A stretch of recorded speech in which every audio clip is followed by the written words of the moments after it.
प्यारे दोस्तों अस्सलाम वालेकुम। प्यारे दोस्तों, अगर आप लोग चाहते हैं कि मैं आपको मज़ेदार कहानियाँ सुनाऊं तो मेरे चैनल को लाइक कीजिए, सब्सक्राइब कीजिए और शेयर कीजिए। आइए दोस्तों, हम अपनी कहानी शुरू करते हैं।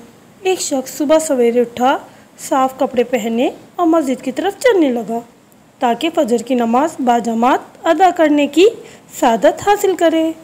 रास्ते में ठोकर लगी और वह गिर पड़ा। कपड़े कीचड़ से भर गए। वो शख्स वापस घर आया, लिबास बदलकर फिर मस्जिद की तरफ रवाना हुआ। फिर ठीक उसी मुकाम पर ठोकर लगी और गिर पड़ा, लेकिन उसने हार नहीं मानी। फिर एक बार घर आकर लिबास बदला, फिर मस्जिद की तरफ रवाना हो गया। जब तीसरी मर्तबा वो शख्स इस मुकाम पर पहुंचा तो उसने देखा कि एक शख्स हाथ में चिराग लिए खड़ा है ताकि उसको रास्ता दिखा सके, और उस शख्स ने उससे कहा कि तुम मेरे पीछे पीछे चलो। वो शख्स उसे मस्जिद के दरवाज़े तक ले गया। पहले शख्स ने उस शख्स से कहा कि आप भी आकर नमाज़ पढ़ लें, लेकिन वो चिराग हाथ में थामे खड़ा रहा, मस्जिद के अंदर दाखिल नहीं हुआ। 2-3 बार इनकार के बाद उसने पूछा कि आप मस्जिद में आकर नमाज़ क्यों नहीं पढ़ लेते? जिस पर चिराग वाले शख्स ने जवाब दिया, इसलिए कि मैं इब्लीस हूँ। पहले शख्स की हैरत की इंतहा ना रही।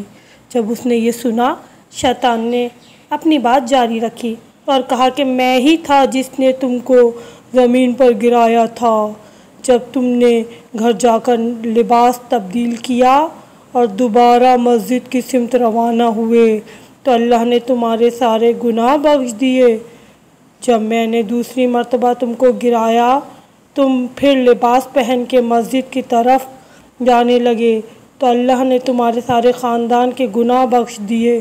मैं डर गया कि अगर अब की बार मैंने तुम्हें गिराया तो फिर से लिबास बदल कर मस्जिद की तरफ चले तो कहीं अल्लाह तुम्हारे सारे गांव के बाशिंदों के गुनाह ना बख्श दे, इसलिए मस्जिद तक ख़ुद तुम्हें पहुंचाने आए हूँ।